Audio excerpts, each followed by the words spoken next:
Bonjour à toutes, bonjour à tous, j'espère que vous allez bien. Écoutez, moi ça va bien, ça va beaucoup mieux qu'hier.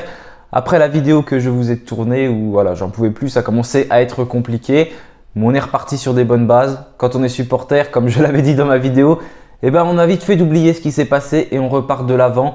Parce que voilà, c'est ça, c'est la passion, c'est le cœur qui parle et on n'aime pas voir son club dans une mauvaise situation. Donc on voit toujours les aspects positifs, même si il y a quand même pas mal d'aspects négatifs, surtout après la conférence de presse de Laurent Batles. On va avoir l'occasion d'y revenir durant cet avant-match. En tout cas, merci à tous ceux qui ont regardé la vidéo hier. Pareil pour le débrief.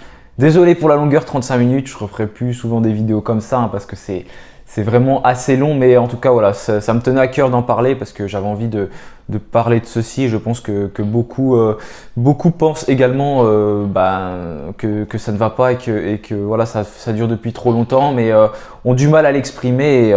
Et voilà, merci en tout cas à tous ceux qui ont suivi la vidéo et merci pour votre fidélité. Malgré les mauvais résultats, vous êtes toujours présents, toujours plus nombreux à regarder la chaîne. Donc un grand merci à tous. Si vous n'êtes pas abonné, n'hésitez pas à le faire. On est 1842 à l'heure actuelle où je parle. Beau chiffre, 42 d'ailleurs.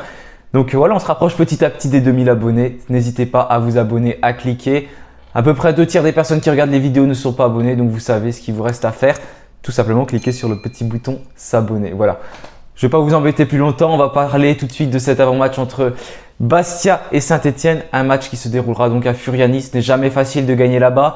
C'est sur les antennes de beIN Sport 2 si je ne dis pas de bêtises, puisqu'il y a Bordeaux-Le Havre d'ailleurs, un match qui va être important également à suivre dans la course à la montée pour nos amis bordelais. Et voilà, 20h45 sur beIN Sport, on enchaîne les rencontres comme on va enchaîner les vidéos toute cette semaine avec les avant-matchs, les débriefs, puisqu'il y a encore un match contre Annecy qui arrive samedi. On a de la chance parce qu'il y en a beaucoup, ils jouent vendredi. Nous, c'est samedi à 15h à Geoffroy Guichard. Donc voilà, on va faire cet avant-match comme d'habitude. J'ai attendu que Laurent Batles fasse sa conférence de presse et sorte également le groupe. Comme ça, on est au clair sur tout. Voilà, c'est parti pour cette nouvelle vidéo.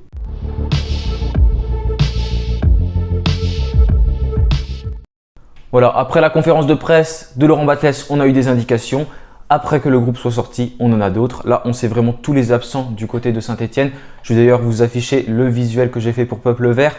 N'hésitez pas à nous rejoindre sur la page Instagram. C'est quasiment moi qui m'en occupe presque en entière. Donc voilà, n'hésitez pas à nous rejoindre. Pareil sur tous les réseaux sociaux, Twitter, Facebook, le site. Bref, tout est dans la description. N'hésitez pas à venir nous rejoindre sur ces différentes pages. Donc sinon, moi j'ai marqué les absents sur le visuel que je vous mets. Antoine Gauthier, bon, on commence à s'y habituer, il n'est plus là malheureusement, il est blessé au niveau du genou, il est en torse du genou, je crois qu'il dure. C'était le dos dans un premier temps, c'est passé au genou. Voilà, depuis le début de la saison, malheureusement, Antoine Gauthier, pas Imen Mouefek, parce que ça a été pareil pour Mouefek. On n'a pas l'occasion de le voir très souvent, quasiment jamais. Je ne sais même pas s'il a fait une apparition dans le groupe. Voilà, c'est malheureux, mais malheureusement, voilà, c'est comme ça. Il connaît beaucoup de pépins physiques. J'espère que ça va vite se rétablir et que la saison prochaine, il pourra repartir avec nous sur de bonnes bases. Sinon, on a Anthony Briançon qui ne sera pas là. 15 jours au moins, voire plus, 15-20 jours après sa blessure au tibia. Voilà, comme un coup de cutter que Laurent Batles nous a indiqué en conférence de presse. Un grand guerrier, 21 points de suture. C'est malheureux de perdre un capitaine comme ça, c'est quelqu'un qui a vraiment une mentalité énorme et voilà, c'est pour ça que le mercato, ça va être très important. La suite, il reste 24 heures de mercato. Il va falloir trouver le remplaçant de Anthony Briançon en défense parce qu'on ne peut pas se passer d'un guerrier comme Anthony Briançon. Il faudrait trouver ce style de joueur-là. Ça fait un moment que j'aurais bien aimé revoir Paypa Boussissé. À mon avis, ça ne se fera pas, mais et voilà, j'aimerais vraiment avoir un joueur qui soit de ce profil-là en défense. Un autre ailier pourrait également débarquer à Saint-Etienne. Kader Bamba également qui n'est pas dans le groupe. Pourquoi? Parce que Kader Bamba est sorti sur blessure à la mi-temps au bout de 45 minutes tout rond contre Sochaux lors du dernier match. Touché au niveau des ischio-jambiers, absent 4 à 6 semaines, c'est énorme, 4 à 6 semaines. Au moins 4 à 6 semaines parce qu'il y a l'IRM, on attend les résultats, donc on va savoir si c'est plus ou moins long. Bon, généralement c'est plus long, hein, c'est jamais moins long. Ou c'est la durée qui est évoquée. Mais en tout cas, voilà, absence de Kader Bamba 4 à 6 semaines. On sait que c'est un joueur qui jouait très peu depuis le début de la saison. D'ailleurs, ce que je trouve curieux, c'est que Laurent Batles avait indiqué en conférence de presse avant qu'il n'avait pas la capacité de jouer vraiment un match, qu'il fallait faire attention avec lui. Il l'a mis titulaire, il s'est blessé. Bon, après, il indiquait qu'il était censé jouer 60 minutes, mais il aurait peut-être plutôt fallu qu'il entre en cours de jeu si c'est comme ça. Quand on gère un joueur qui n'est pas forcément très bien, des fois, il faut peut-être mieux le mettre en cours de jeu au moment où les autres joueurs sont fatigués plutôt que de le mettre d'entrée de jeu. Bref, il s'est mis à coup tout seul. Voilà, malheureusement, claquage. Et on va plus avoir Kader Bamba, c'est une très grosse absence pour nous, tout comme celle d'Anthony Briançon. Il n'a pas beaucoup joué Bamba, mais il a quand même montré des choses importantes et des qualités d'ailier que pour l'instant on n'a pas. C'est pour ça que j'espère qu'un ailier va arriver. De La Fuente, l'ancien Marseillais, qui est toujours Marseillais, qui était prêt à l'Olympiakos, qui joue très peu. Je me souviens d'un match entre Saint-Etienne et Marseille il y a presque un an et demi maintenant, au mois de juillet, oui, un an et demi. Au mois de juillet 2021, c'était un match amical qui se disputait vers chez moi à Guignon. J'étais allé le voir et il nous avait vraiment fait très mal. D'ailleurs, je crois qu'il avait marqué un but pour la victoire marseillaise, 2-1 si je ne dis pas de bêtises. Ça aurait été un bon joueur, mais normalement, il ne devrait pas venir malheureusement du côté de Saint-Etienne. Jimmy Giraudon écarté du groupe également. Pas d'indication sur quoi que ce soit. À mon avis, c'est juste Laurent Batles qui l'écarte du groupe. Kader Bamba, donc comme j'ai dit, il est marqué, il est absent. Louis Mouton également qui n'est pas dans le groupe. Peut-être en instance de départ, Louis Mouton, un point de chute serait peut-être recherché. Je ne sais pas vraiment, j'ai pas trop d'informations là-dessus. Donc à mon avis, c'est plutôt dans cette optique-là que Louis Mouton n'est pas qualifié dans ce groupe. Mais après, il y a Lamine Fomba qui intègre ce groupe. Lamine Fomba qui est donc la nouvelle recrue du Mercato Stéphano, la 6e recrue qui est arrivée samedi et qui est donc dans ce groupe de Saint-Etienne. Est-ce qu'il sera titulaire? En tout cas, Batles a indiqué en conférence de presse clairement que c'était un peu pour pallier les éventuelles absences d'Ayman Mouefek. Il a dit qu'il recherchait un profil athlétique avec du volume de jeu, ce qui correspondait tout à fait à ce que Ayman Mouefek est capable de faire. Et il a indiqué donc que voilà, on n'était jamais sûr avec Mouefek. Ça fait longtemps qu'il n'avait pas enchaîné 4 matchs de suite. Je crois qu'il n'y avait jamais fait d'ailleurs.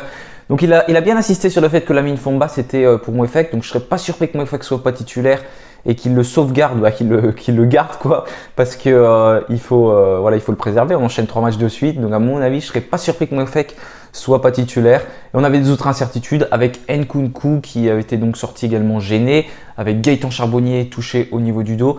Mais les 2 joueurs sont dans le groupe, donc ça c'est une bonne nouvelle. Mais vous verrez, je ne les ai pas mis dans ma composition parce que j'essaie de faire une composition sans eux, comme ils sont un petit peu incertains, même s'ils sont dans le groupe. Et si Batles veut garder une cohérence sur ce qu'il a dit, je ne sais pas s'il doit les mettre parce qu'il a déjà fait ça pour Bamba et finalement Bamba s'est blessé. Donc si jamais il se blesse, ces joueurs-là, tout le monde va lui tomber dessus. Donc c'est pour ça que j'ai fait une composition sans ces joueurs-là. Et vous verrez, c'est pas facile de tourner la composition. On n'a pas trop de bancs derrière d'ailleurs.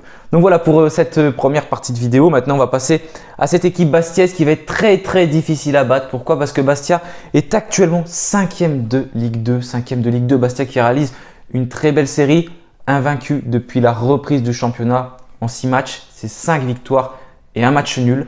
Ils ont gagné à chaque fois 1-0. Le seul match nul, c'était contre Quevilly-Rouen où ils avaient encaissé un but. D'ailleurs, toutes les victoires bastiaises se dessinent en fin de match. C'est-à-dire qu'ils marquent après la 76-77e minute, je crois. À chaque fois, c'est ça quand ils gagnent 1-0. Mais sinon, il ne reste que sur des succès 1-0 ou 1-1. Donc, ça en dit beaucoup pour ce match. C'est une équipe qui ne prend presque pas de but. Du coup, en ce moment, seulement un but encaissé. Voilà, c'est une équipe qui a pris 21 buts quand même depuis le début de la saison. Je rappelle qu'on en a mis 5 au match aller. Donc ça fait déjà beaucoup sur leur total de buts. Ça ne sera pas le cas. Là, rassurez-vous. Rassurez-vous. On ne se rassure pas comme ça parce que ça en aurait bien aimé que ce soit le cas, mais ça ne sera pas le cas. C'est une équipe qui a pris 5 buts et qui depuis avance beaucoup mieux et qui on voit est dans une très bonne série, qui remonte bien au classement et qui se classe même pour potentiellement la lutte pour la montée en Ligue 1. Donc voilà pour cette équipe de Bastia qui reste donc sur une dernière victoire qui a été acquise précieusement dans les derniers instants également contre Grenoble sur le score de 1-0. Et puis ils avaient gagné les matchs qui ne sont pas affichés, il y en avait déjà eu des gagnés avant.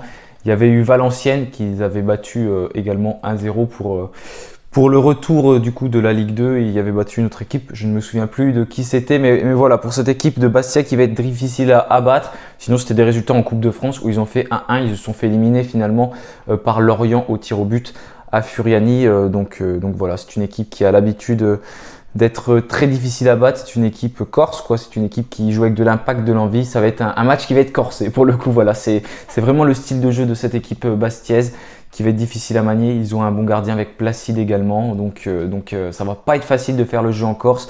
D'autant plus qu'on a le voyage dans les pattes. Ça, c'est quelque chose qui peut compter. Je ne sais pas quand les joueurs sont partis à Bastia. Je ne sais pas s'ils partent ce mardi ou s'ils sont partis aujourd'hui quand je tourne cette vidéo. J'ai rien vu pour l'instant de la part du club. J'espère qu'ils sont partis le lundi parce qu'avoir un voyage dans les pattes et puis ensuite jouer, je trouve pas que c'est une bonne chose, surtout quand on a joué avant.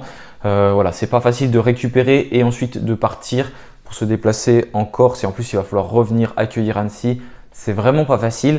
Mais en tout cas, pas d'excuses. Il va falloir aller chercher un bon résultat en Corse et puis réussir à se relever. On va suivre des adversaires également comme Dijon qui va affronter Laval. Donc c'est un choc d'ailleurs, Dijon qui va recevoir Niort vendredi soir. Donc c'est pareil, il y a beaucoup de chocs de bas de tableau. Il faut suivre tous nos adversaires parce que ça va être important. En tout cas, on a de la chance parce qu'ils n'ont pas fait grand chose non plus lors du dernier match. Donc on est toujours pas trop mal dans cette course à la montée, à la non-descente, ce qui est une bonne nouvelle malgré tous les mauvais résultats que l'on a fait. Tous les mauvais résultats, le mauvais résultat qu'on a fait contre Sochaux parce qu'on avait quand même enchaîné avec 2 victoires avant, mais c'était pas une bonne opération. Contre Sochaux, on gagnait 2-1 et on perd 3-2. Voilà. Je ne vais pas revenir sur ce match parce que je suis tellement dégoûté que c'est très difficile. Ensuite, du coup, pour Saint-Etienne, voilà, bon, vous savez sur quoi on reste, je ne vais pas passer 2 heures dessus. On reste sur 2 victoires, une défaite contre Sochaux. On était bien remonté au classement, on est pour l'instant retourné à la 19e place, mais voilà, c'est pas très loin devant nous. Quand on regarde Dijon qui est avec 21 points, tout est possible. On peut même remonter si jamais on fait un bon résultat et sortir de cette zone de relégation, c'est ce qu'on va souhaiter, même si ce ne sera pas facile en Corse. On va voir quelle composition Laurent Batles va mettre. À nous de rebondir, à nous d'enchaîner tout de suite avec un bon résultat. Ça peut être tout bon comme tout mauvais, on enchaîne avec un mauvais résultat, à nous de rebondir tout de suite. On a l'occasion 3 jours plus tard, comme on peut s'enfoncer en perdant, mais on va essayer d'être optimiste, de penser à une victoire de Saint-Etienne ou au moins un match nul, mais chercher avec des arguments. Même si un match nul, je prends le match nul, mais s'il est cherché avec de bonnes intentions, ce ne serait pas du tout un mauvais résultat. Bastia, vu les résultats qu'ils font en ce moment, si on fait déjà un match nul, ce serait déjà une bonne chose. Et ensuite, on bat Annecy à domicile. Ça, c'est impératif. Donc maintenant, je vais enchaîner avec ma composition tout de suite. Alors, comme je vous l'ai dit, je n'ai pas mis Nkunku. Je n'ai pas mis également Gaëtan Charbonnier, comme ils sont dans le groupe, mais entre guillemets incertains vu qu'ils sont touchés. Gauthier Larsonneur, bien sûr, au cash, ça ne va pas changer. On va voir si il arrive à se rattraper un peu de ces quelques erreurs qu'il a fait contre Sochaux. En défense, Denis Sapia à droite, donc ça c'est logique. Seydou Sonadé en défense centrale. Voilà, je vois pas trop quoi mettre en plus dans le groupe que Laurent Batles a fait. Bakayoko est parti. Donc on n'a plus ce choix-là, Giraudon n'est même pas dans le groupe. À mon avis, voilà, on aura le droit à un Adesso en défense centrale.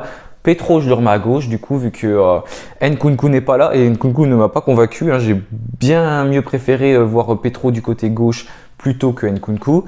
Ensuite, au milieu de terrain, j'ai mis Mouefek Bouchouari parce que c'est notre duo du milieu de terrain qui marche très très bien en ce moment. Donc Bouchouari, c'est sûr, il revient de suspension, donc ça c'est bien. Et puis Mouefek, voilà, c'est là que j'ai un petit peu d'incertitude. Est-ce que Lamine Fomba va avoir tout de suite cette place à la place de Mouefek pour le faire tourner? Est-ce que ça va être Mouefek? Sinon, ça pourrait être, pourquoi pas, Bouchouari, Fomba. Fomba, je ne sais pas du tout ce qu'il vaut, je ne peux pas vous dire parce que je ne connais pas ce joueur. Mais en tout cas, on pourra avoir quelque chose comme ça. Ensuite, il y a Dylan Chambaud en tant que numéro 10. Voilà, je ne suis pas du tout confiant. Je n'ai pas envie de mettre Chambaud titulaire parce que je suis déçu des prestations qu'il fait, Dylan Chambaud. Mais bon, avec les absents potentiels, c'est pour ça que j'ai décidé de mettre Dylan Chambaud. Avec les incertains qui sont Gaëtan Charbonnier et il n'y a pas Kader Bamba en plus devant. C'est pour ça que j'ai mis Chambaud. Sinon, je ne l'aurais pas mis. Cafaro côté gauche. J'ai bien aimé Cafaro à gauche contre Sochaux. Je trouve que c'est intéressant parce qu'il peut se mettre sur son pied droit. Il a une bonne frappe de balle. Il a mis pas mal en difficulté Maxence Prévost sur quelques frappes. Donc c'est pour ça que j'aimerais bien le voir sur le côté gauche, Mathieu Cafaro, cette fois-ci encore. Victor Lobry côté droit. Je suis pas fan de Victor Lobry en tant qu'ailier. Mais bon, ça peut être une solution. Il a fait une bonne entrée contre Sochaux. Et puis Jean-Philippe Crasso en point de l'attaque. Voilà ce que je verrai si jamais Charbonnier ne joue pas. Sinon, on peut s'imaginer encore un 4-4-2, un peu dans le même style que contre Sochaux. Avec Gaëtan Charbonnier en pointe de l'attaque. Et puis également Jean-Philippe Crasso. Avec également Victor Lobry, pourquoi pas, sur un côté. Bouchouari, Mouefek, Cafaro. Voilà, quelque chose qui ressemble un peu à ce qu'on a vu en deuxième mi-temps contre Sochaux. Je pense que ça va être globalement similaire. On verra donc si Gaëtan Charbonnier joue, si également Nkunku joue. Voilà, on a pas mal d'incertitudes. Malgré tout, Laurent Batles a quand même bien insisté dessus en conférence de presse. C'est pour ça que je ne les ai pas mis titulaires. Parce que voilà, il n'a pas dit juste ça comme ça, il a insisté sur ces faits-là. On l'a senti un petit peu déstabilisé d'ailleurs, Laurent Batles en conférence de presse. Il essayait un peu de se justifier sur ses choix tactiques notamment, en disant que des joueurs étaient blessés. Mais bon, il y a quand même un changement de dispositif qui n'était pas très compréhensible. J'ai trouvé avec Petro qui a remplacé Mathieu Cafaro. Voilà. Bref, on a reculé et on s'est mis des bâtons dans les roues tout seul. Les joueurs, je pense, ne savaient pas vraiment où ils devaient jouer. D'ailleurs, je vous conseille d'aller voir le débrief de Carton Rouge TV. J'ai regardé ce matin, très très complet, de 43 minutes. Il évoque bien les choix tactiques et je suis tout à fait d'accord avec lui sur ces choses-là, comme beaucoup de choses d'ailleurs. Ces vidéos sont vraiment très qualitatives. Voilà, merci à tous d'avoir regardé cette vidéo. Je vous souhaite une bonne soirée. On va se retrouver ce mardi soir pour le débrief de Saint-Étienne, de Bastia-Saint-Étienne. On espère un résultat positif. Je ne sais pas si des supporters vont faire le déplacement. Je suppose que si. Je ne sais pas s'il y en aura beaucoup. C'est pas facile. En plus, avec cette grève mardi, je ne sais pas si ça concerne les ferries. On va voir. En tout cas, moi, je vous souhaite à tous une bonne soirée. On va essayer de garder le sourire malgré ce mauvais match contre Sochaux. On va rebondir de l'avant comme on a l'habitude de le faire en tant que supporter. Encore merci pour tous vos messages sur les 2 dernières vidéos puis sur toutes les vidéos en général. Je vais prendre le temps de vous répondre ce soir sur la dernière vidéo. Voilà. Merci à tous et puis bien sûr, allez les Verts. Salut!